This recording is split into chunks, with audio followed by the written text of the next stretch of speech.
A house, neighbor's tree is really leaning bad. Okay. They get an arbor out and says, tree's really leaning bad, but the tree's kind of healthy. Homeowner says, will you remove the tree? No. I'll pay for half the tree. No. I'll pay for the entire tree to be removed. Okay, do all the paperwork. Last minute, he backs out.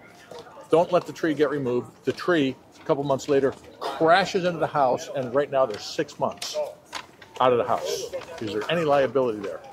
All the liability right there. It's his tree.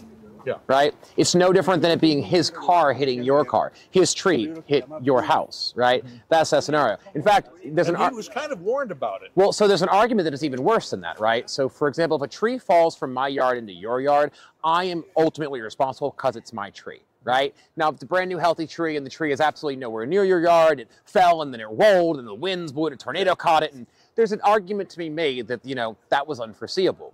But once somebody's on notice of a defect or something that can cause injury, then they have a duty to remediate that, right? So even if they didn't normally have a duty to take down the tree, even if they didn't normally have any, for your property, the minute that they were on notice that the tree was a danger and they didn't do anything about it, it's the same as walking through a store. If there's a puddle on the floor and it's been there for 30 seconds and you slip, the store isn't responsible. Right. But if I report to them, hey, someone spilled their soda, after 5 minutes of me telling them if somebody slips, it's their fault because they were on notice of the danger and they chose not to remediate. I think this guy's argument may be, they said it's leaning, but it's healthy.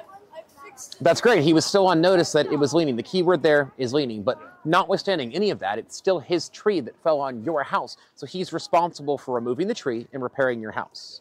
The reality is the easiest thing in that scenario to do is file a claim with your homeowner's insurance. You file the claim with your insurance and their insurance will fight it out with his, and then they'll subrogate it against it. They'll pay to fix your house and then they'll sue either that person, they'll sue that person. It was a theoretical. Yeah. But I mean, it actually happened. It's not to me. No. So the question was theoretical, but it actually happened. Well,